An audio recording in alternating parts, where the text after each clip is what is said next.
Well, we're here at Drupa 2012 with Frank Romano here at the Mohawk booth.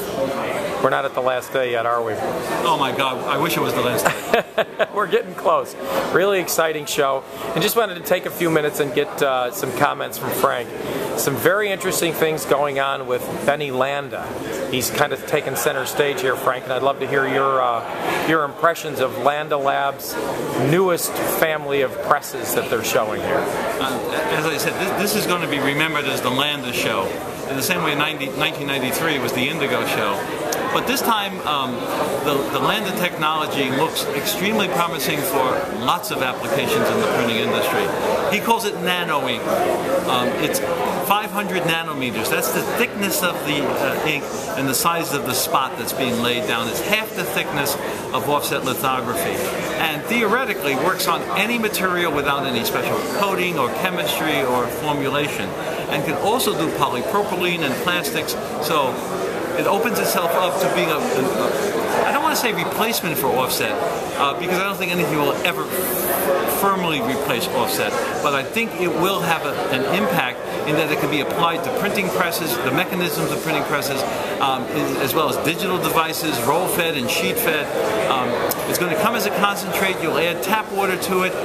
The technology gets rid of the water, so the image stays right on the material. More importantly, he eliminates the drying problem. He doesn't have the ink soak into the paper at all. Right now it's not working the way he wants. He says it's going to be a year and a half before it comes to market, but he has signed deals with Komori, Monroe, and Heidelberg, some of the toughest people on earth to do business with. They all see something in nano technology. So I'd have to say that the Landa technology is one of the hot things here, and using with Mohawk paper would be even hotter. Just wanted to get some comments from you, Frank, about HP's new press platform. I had the honor of going to a pre-Drupa event in Israel a couple months ago and saw this impressive array of new equipment and wanted to get your take on it now that it's here live at the show here in Düsseldorf. I think HP Indigo has done a fantastic job. The new platform is exceptional. By the way, they were great before. But here you have a system that produces a quality level, so close to offset lithography it's not funny, and can handle all those Pantone and spot colors. This is the secret to its success. And now they've got the big format machine. And by the way, the number of orders they've signed here, they never expected to take as many orders. They showed that machine, by the way, a version of that machine in 1998. Every year I've said to them, when will we see the big machine? Well, it's here and they're selling the sucker. And that's impressive to me.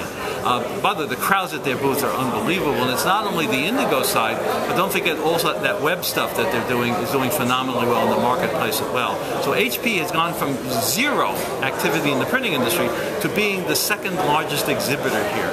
And I'm really impressed with everything that they've done. And I think you're going to see more innovations coming out of Indigo as time goes on.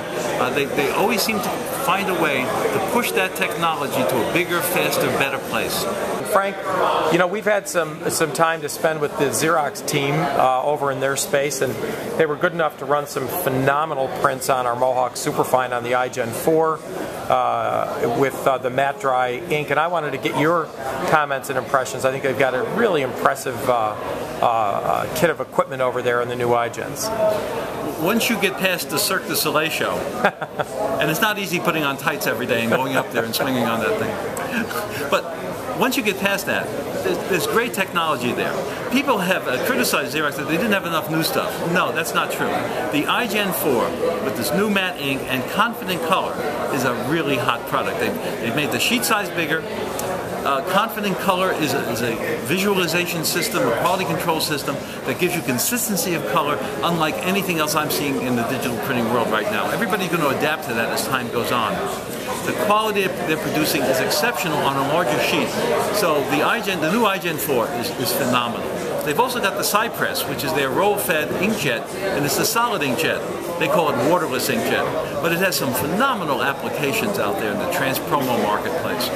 More importantly, there's a lot of packaging stuff that's running through iGens right now, and that's really the growth area. Everyone wants to get into packaging because it's the one area that's not affected by electronic technology. You still can't send a box of Wheaties over the internet. Frank, I wanted to, though it's an unfair question, ask you this tough question.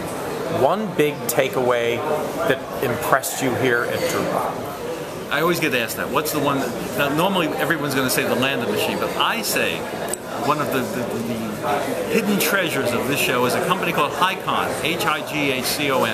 It's an Israeli company, and they do digital finishing. Oh wait, that sounds like an oxymoron, doesn't it? This is a machine that does creasing and die cutting electronically. So for instance, there's a big drum, there's foil on it. They put down a bead of polymer, it hardens immediately and becomes a die. And it now creases the card material. Then it comes to the next station in the machine and it does die cutting. Now, they have to be very careful because the problem with early die cutting with lasers has been the singeing of the material. They've discovered a way to eliminate that. So you now have a piece of cardboard that comes through the machine and comes out, and it's creased and die cut and ready for formation. That's amazing when you think about it. Electronic digital finishing. I love it. Remarkable. Thanks a lot, Frank.